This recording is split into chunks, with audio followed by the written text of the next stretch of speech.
大家久等了，帮您正式带来 Galaxy Z Fold 4完整评测。本集节目也会提到 Z Flip 4的重点。究竟真正意义上跃升为三星主力旗舰系列的两款折叠表现如何呢？我们一起来看看吧。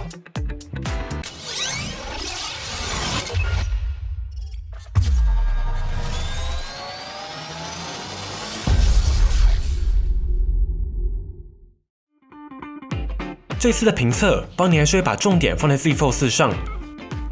折叠其实是一个很神奇的产品，尤其是左右折叠的 Fold 系列，这是一个感觉可以想象，但上手后才能完全体验。邦尼自己算是 Fold 系列从1代、2代到3代的长期用户，这几年间也真的摸了各种形态的折叠，而真正有点离不开折叠的一代，其实一直要到 Fold 3，但这个故事应该要从 Fold 2开始说起。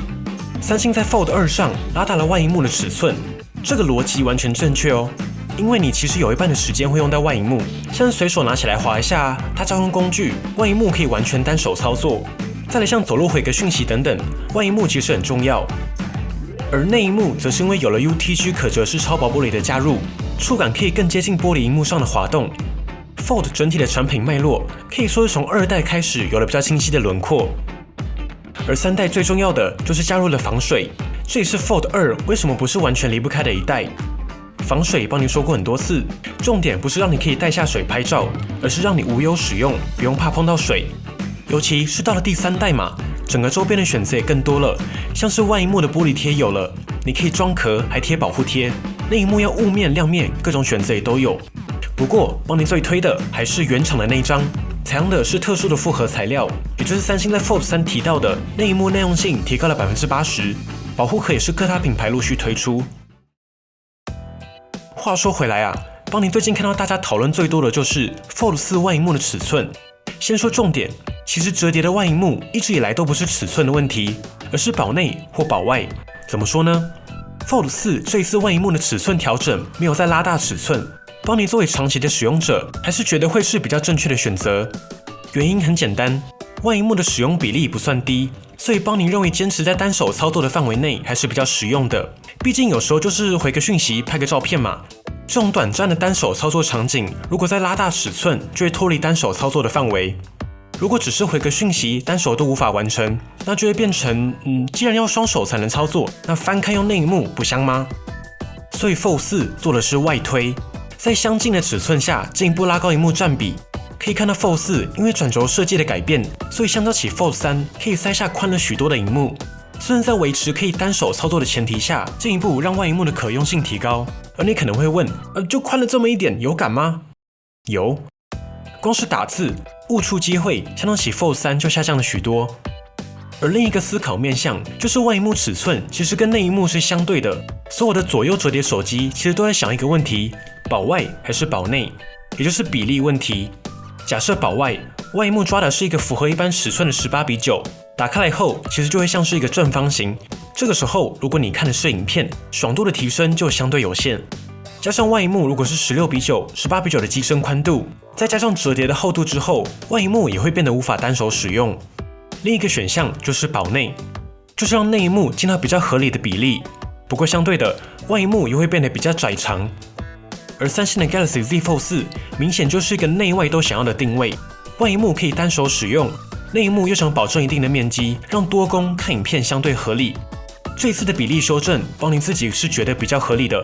毕竟过去 Fold 3也有不少朋友觉得太窄嘛，所以外推这一点虽然是小调整，但有感。总之啦，邦尼认为折叠嘛，保内保外都没有对错，完全是根据你的使用需求去选择才是双赢。另外手感嘛 ，Fold 系列的手感一直都算不错的 ，Fold 4也是相近的体验。当然，这边指的是右手用户。如果你习惯用左手玩手机 ，Fold 4因为萤幕外推有改善一些，但还是不及右手的体验。也欢迎大家根据日常的使用需求，分享心中喜欢的折叠分配。你选择保内呢，还是保外呢？欢迎底下留言告诉邦尼吧。说完了封面萤幕，接着还是看到内页萤幕。每次讲到左右折叠的 Fold， 就必须提一下平板。平板之所以是平板，就是因为萤幕尺寸足够，让许多功能从能用变成了想用。例如邦尼最常举的例子，都2022年了，在手机上剪影片绝对是可行。可是当你遇上了小萤幕，大概就是能用，但你不太想用。所以啦，折叠手机更像是在你的口袋，你都可以接续做着手机和平板通吃的事情。一个有趣的例子，也是帮你自己最有感的，就是常在捷运上突然有一个节目的稿子要修改，直接打开 Fold 就可以用大萤幕修改。但大家也知道，帮你常常评测各种手机嘛，并且帮你一定会实际拿来用。所以如果当天用的是一般手机，就会想说，回去再改吧。今年三星一样着重在各大 App 的合作最佳化，以及这一次最有感的 Taskbar。先说 Taskbar， 过去三星其实就已经有好用的侧萤幕面板，你可以将各种 App 放在这个选单里面，下一次拉开选单就可以快速启动，甚至有很多三星用户都是靠着侧萤幕面板在切换 App。而后来 Z Fold 3的时代，三星则是进一步针对平板和折叠推出了定选的功能，可以直接将工作列定选在侧边，随点随用。优点是很方便，但缺点也有，毕竟是新功能嘛。当时推出时就有些 App 会有相容性的问题。另外就是放侧边好按，但偶尔还是会误触就是了。而今年三星则进一步推出了底部的 Taskbar。先看到这个过场动画，真的蛮舒压的。三星应该花了很多时间在 Taskbar 这个动画上，加上切换很顺，帮你自己就可以玩一整天。当你从桌面点开 App 的时候，你会发现下方一列的 App 会自动定选到 Taskbar 的左边，右边则是会出现近期使用的 App。重点是你要切换 App， 直接点就可以，基本上都是按下去秒切。左边的选单点下去后，就可以打开所有的 App，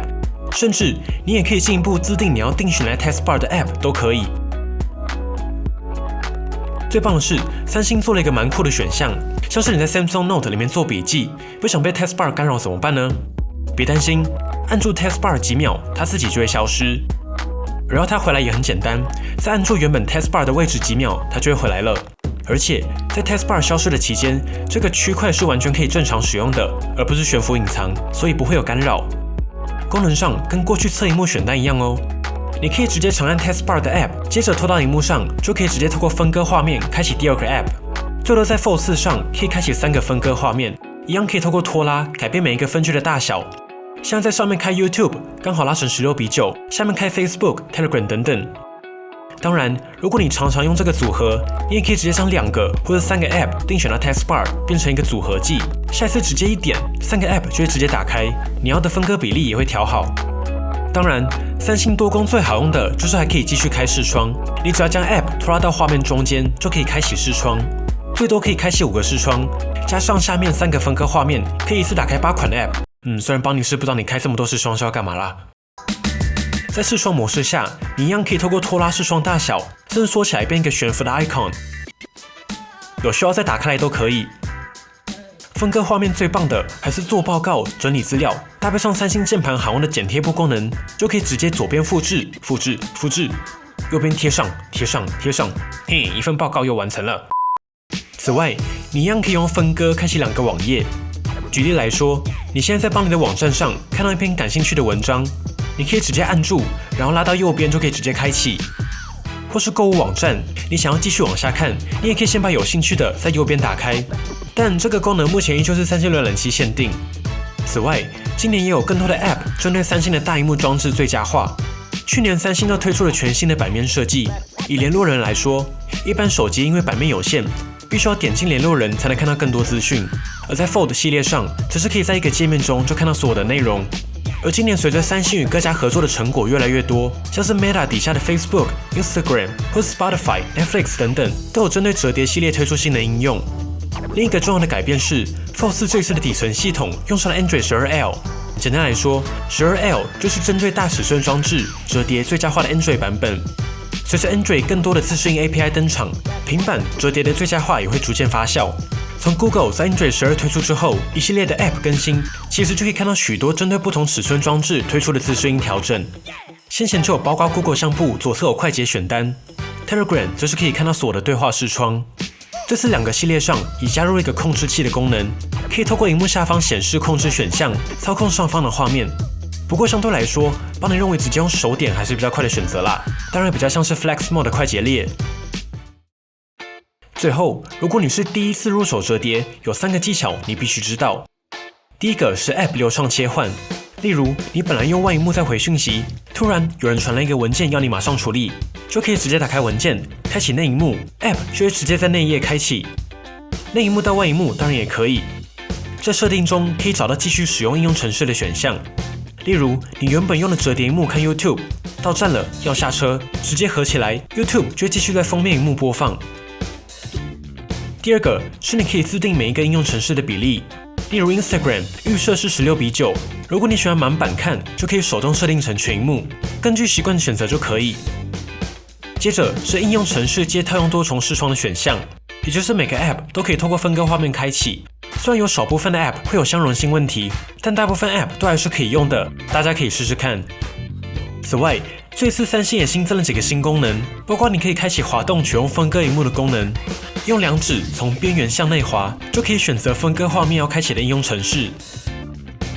最后，在 Fold 系列上，帮你认为很重要的左右分离键盘，会推荐大家可以花一点时间习惯这个输入模式。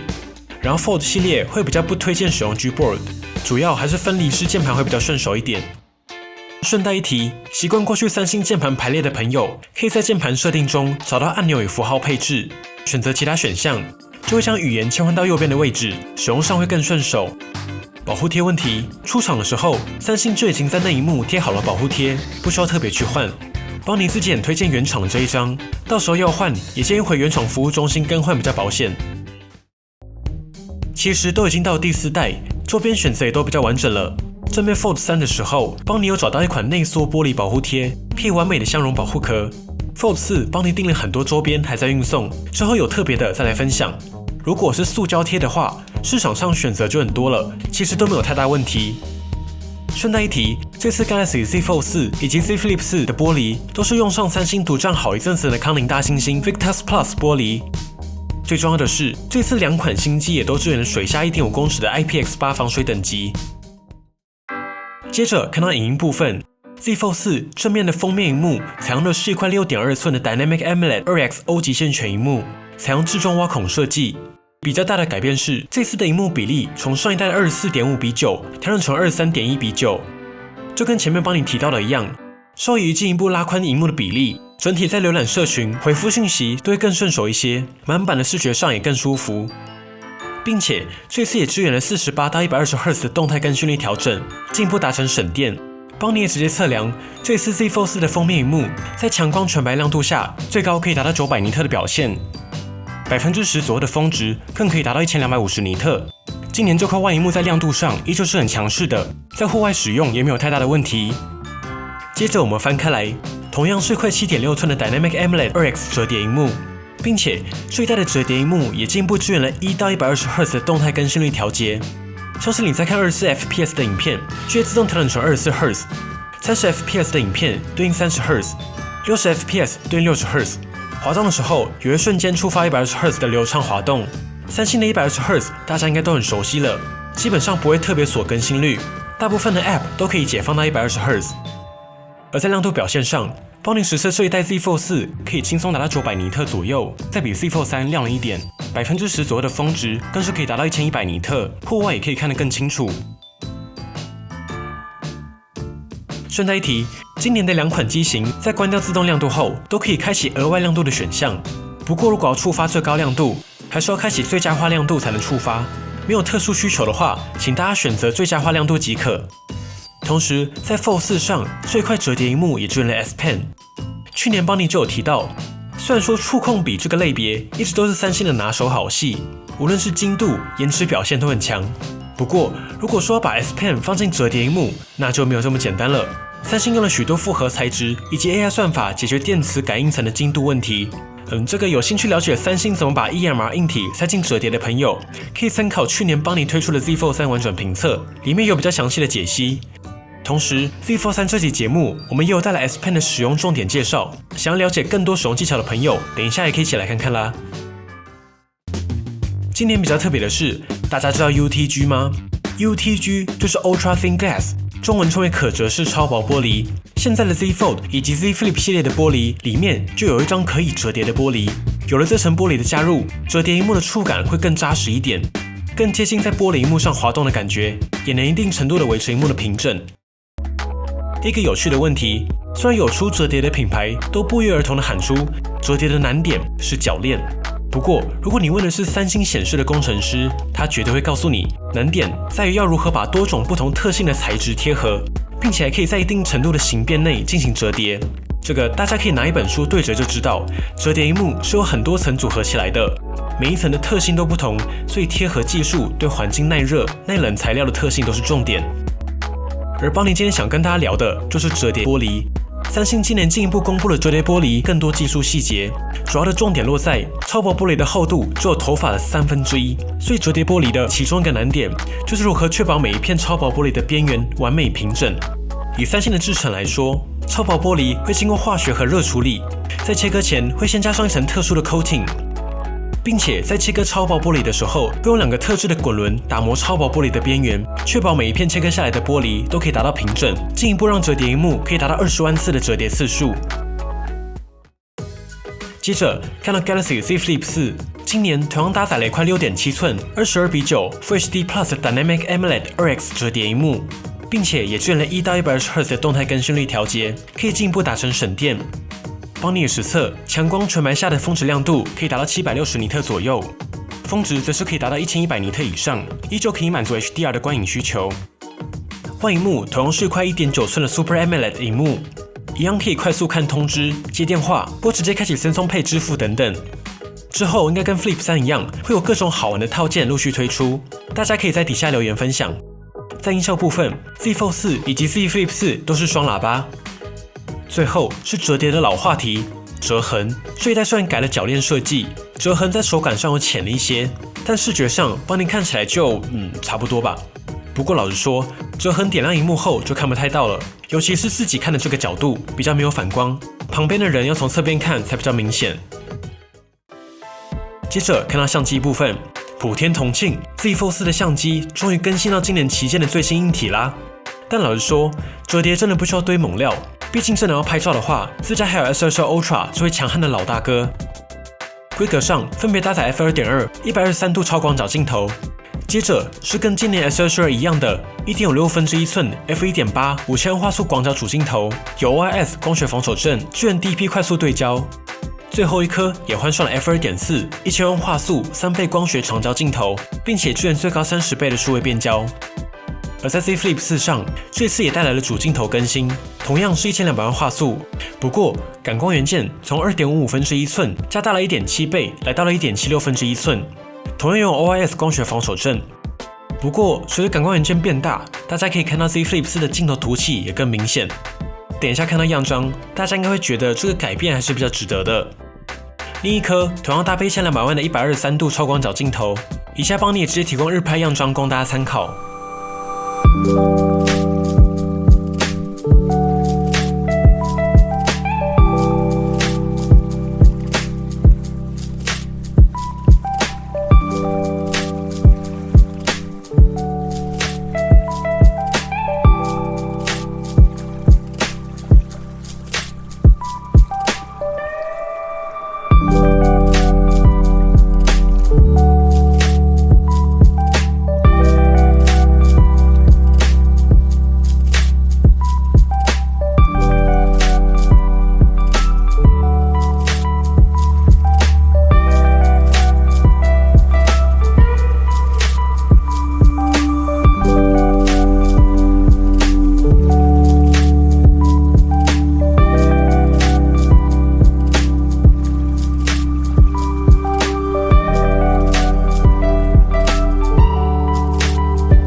这一次在折叠专属的功能上，同样继承了 Flex Mode 的拍照模式，也就是你可以折叠立在任何平面，自由选择预览画面在上面或下面。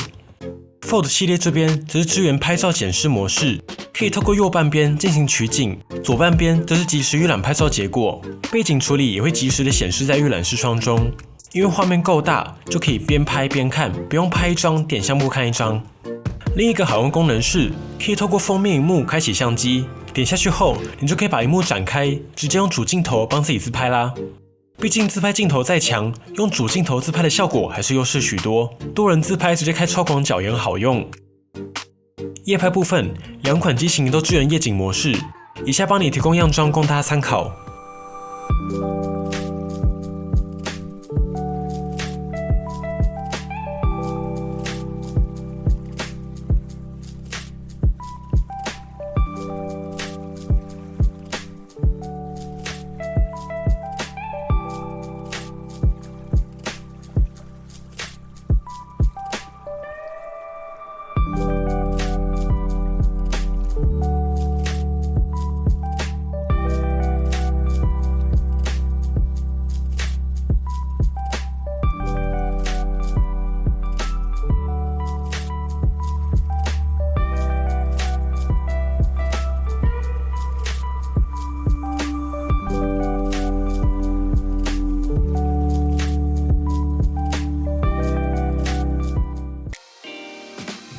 录影部分，受益于全新的5000万主镜头 ，Galaxy Z Fold 4也支援了最高8K 24 FPS 的录影，同样支援专业影片模式，以及可以即时预览切换多颗镜头的最佳导演模式。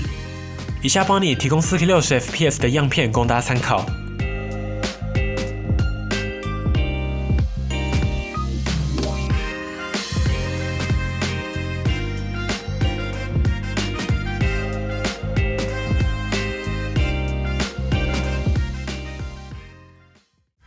去年讨论度很高的荧幕下镜头呢，一样为了进光量选择了400万画素的模组。不过这一次的荧幕下镜头更不明显了。直接讲重点 ，Fold 系列用荧幕下镜头还是比较合理的选择，毕竟还有另外2种自拍的方式。最大的改变，第一，镜头的开孔变小了，所以更不容易发现。第二，像素密度更高了，正常距离下已经很难一时察觉，除非开着纯色的画面，近看隐约还可以找到。而如果是播放影片，来5、4、3、2、1，你找到荧幕下镜头在哪里了吗？对，要直接找到还真的不容易，并且隐藏了过去的开孔，整块荧幕握在手上的爽感还是非常足的。帮你也透过显微镜直接拍摄，大家可以看到这次的像素排列的确更加密集。那拍照效果呢？其实跟上一代相比，真的差不多，就是堪用的表现。真的要自拍的话，封面荧幕、主镜头自拍都更香，没有必要也轮不到内荧幕。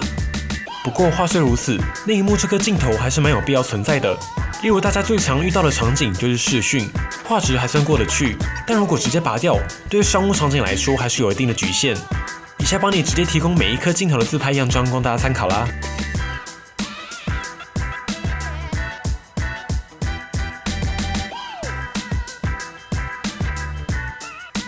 而在 Z Flip 4上，也一样可以快速按2下电源键，透过封面荧幕自拍。今年最大的改变，三星听到大家的心声了，封面荧幕不再只能拍1:1，也可以直接预览，并且拍摄完整尺寸的照片、影片、人像也都可以。以下也提供 Z Flip 4的自拍样装供大家参考。接着来看效能。先说结论，如果去年你是因为888而在等一代的朋友，这次可以考虑入手了。我们先看 Z Fold 4，帮您手上的版本搭载的是全新登场的 Qualcomm Snapdragon A Plus Gen 1，采用的是台积电的4奈米制程，搭配有 LPDDR5 12GB 的 RAM 以及 256GB 的储存空间。我们也直接进入效能测试。大家应该都知道了，这一代的 A Plus Gen 1真的是久违了。如果跟上一代折叠用的888相比，在效能上有非常大幅度的跃进，尤其在功耗、温度都有所进展。首先看到 Geekbench 5在 CPU 单核的表现上提升了26%，多核的提升甚至也有22%。接着看到 Snapdragon 8系列这一代更新最大的 GPU， 可以看到 Z Fold 4在 3D Mark Wildlife Extreme 的项目当中，有着几乎翻倍的91%的效能提升。今年高通真的是踩了 GPU 效能一大脚。帮你直接进入游戏实测。在开始之前，如果想要在游戏中释放更多效能的朋友，可以在开启游戏后下拉通知列，点击开启游戏加速器，接着进入设定、实验室，开启替代游戏效能管理，就可以释放更完整的游戏效能。邦尼是蛮推荐有玩游戏的朋友可以开启，整体会更流畅。不过也要注意，更多的效能释放，温度也会高一些。但这次 A Plus Gen 1的表现真的算不错，三星的温控也不会让温度真的烫到手。这次的游戏测试部分，邦尼都是设定 Game Booster 的最大 FPS 模式，并且在实验室当中开启替代游戏效能管理。首先是 PUBG-M， 在 HDR 极限帧率模式下，连续玩30分钟左右 ，Z Fold 4的平均帧数都在跑满了59.7帧。PUBG-M 对 A+ Gen 1来说没有什么压力，温度也很冷静，正面最高温34.5度，背面34.1，温度真的算是偏低。接着是所有折叠机的噩梦——效能测试软体《原神》，表现真的是出乎意料的好哦，平均帧数居然来到了51.8帧，跟上半年的 A Gen 1 40帧都很吃力的状态来说，真的是有感提升。重点是温度，正面39.1度，背面38.7度，相较起 A Gen 1不费力就能达到45度左右的表现，这次真的可以。不过 Z Fold 4还是可以预期的，毕竟散热面积没有小太多。邦尼更期待的是 Z Flip 4，同样搭载了台积电4奈米的 Snapdragon A+ Gen 1， 搭配8GB 的 RAM 以及 128GB 的 ROM。首先是 PUBG-M， 在 HDR 极限帧率模式下，连续玩30分钟左右 ，Z Flip 4也是顺利跑满，平均帧数落在59.5帧。PUBG-M 还是比较没有压力的。温度比 Z Fold 4稍微高一点，正面最高温37.4度，背面37.8度，以旗舰来说还是偏低的范围。接着是原神，的确就相对受限于 Z Flip 4的机身体积了，平均帧数35.7帧。不过可以明显看到，三星对 Z Fold 4的温控相对保守，最高温只有35.9度，背面35.6度，没有翻开来跑。毕竟折叠的散热面积非常有限，只有一般手机的一半而已。不过如果换个逻辑思考，一只折叠机只是换上 A+ Gen 1，表现居然可以跟 A Gen 1的一般手机帧数差不多，重点是温度还更低。过去2年，大家真的辛苦了。最后是最极端的压力测试，邦尼实际跑20轮的 Sunny Mark Wildlife Stream 重度测试 ，Z Fold 4的稳定度达到 66.8%， 最高温达到39度。而 Z Flip 4这边，因为机身体积，整体的释放就比较偏保守，最后拿下了 46%。不过两者的温度都不高，都在40度以内。整体来说，即使是降频后的表现 ，Z Fold 4还是强过满血的888 30%，而 Z Flip 4也有90%的表现。另一个看点是续航 ，Z Fold 4搭载的是同样4400毫安时的电池，在续航测试中，邦尼一样会分为封面萤幕和折叠萤幕2个项目来测。封面萤幕在60赫兹之下拿下11小时31分，120赫兹则是达到10小时9分钟。折叠萤幕则是60赫兹拿下9小时38分钟，120赫兹拿下8小时17分钟。对比起 Z Fold 3都有1个小时以上的续航提升。以折叠大萤幕120赫兹的项目来说，就多了1个小时17分的续航表现，达到 18%。应该是 A+ Gen 1以及动态更新率调节的最佳化都有功劳。以封面和折叠萤幕通常会是一半一半的使用场景来说 ，Z Fold 4一天一充没有太大问题。不过，邦尼期待看到的还是 Z Flip 4的表现。受限于机身的空间 ，Flip 系列能运用的空间本来就有限。不过三星也知道 Flip 系列的续航痛点，这次把电池从3300毫安时进一步拉到了3700毫安时，再加上 A+ Gen 1的加持，究竟有多少提升呢？在邦尼的续航测试中，60赫兹拿下9小时13分，120赫兹只是拿下7小时33分。相较起上一代，一样提升了1个小时左右的续航表现。不过120赫兹依旧还是在一天一充的边缘，60赫兹的话，一天一充是可以完成的。邦尼会建议先试试看120赫兹2周左右，让系统也自动学习你的使用习惯，最佳化背景 App 的省电。如果可以完成，那就常驻120赫兹。如果想要长续航的话，60赫兹还是可以有效的延长使用时间。在充电测试上，这次2款都支援最高25瓦的快充。在邦尼0到100的快充测试中 ，Z Fold 4 30分钟就能充满 57%，1个小时充满 89%， 完全充满则是1个小时有13分，比上一代快了13分钟左右。而 Z Flip 4这边则是30分钟就能充满 50%，1个小时充满 85%， 完全充满花了1个小时又23分钟，比上一代快了13分钟左右。同时，两者也都支援气无线充电以及无线电力分享，可以搭配无线充电周边，像是 Galaxy Buds 2 Pro 就可以直接充电。当然，手机充手机也是可以。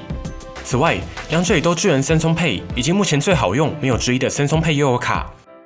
生物安全辨识都是侧边实体指纹辨识整合电源键，实体指纹辨识很快很稳了，脸部辨识也有。推荐大家可以到指纹设定，开启永远开启指纹，之后碰一下电源键就能解锁。整体来说，这一代的 Z 系列的确不是大改款。不过，如果你去年是因为相机888，甚至是因为外萤幕太窄而观望 Fold 系列的朋友，这次 Z Fold 4最大的重点就是换了一颗表现达标的处理器，比例修正，外萤幕更宽，体验更舒服。而相机就是普天同庆，终于上了旗舰镜组。而 Z Flip 4这边，重点其实就是处理器以及电池加大，终于让口袋折叠也有一天一充的可能。上下折叠本身就有体积优势，以随意放任何位置，然后比5自拍的优势，还是一般手机无法达成的。尤其是喜欢拍照上传社群的朋友，都很喜欢拿着 Flip 系列到处放、到处拍。不过相对来说，整体的体验还是跟上一代接近。智慧型手机其实已经是一个很成熟的消费性产品，折叠系列更像是探索使用体验，每一个改动都会让体验和适合的用户大不相同。还是那句话，根据需求选择，用得开心，享受科技吧。本集节目先到这边，有任何帮你没有说到或是没测到的，欢迎底下留言一起讨论啦。如果喜欢本期的节目，不要忘记订阅帮你，并且打开小铃铛，及时的收到最新的评测通知。当然，你也可以在 Facebook、Instagram 以及 Line@ 找到我们。如果还有其他问题，别忘了底下留言。那我们就下期影片再见喽。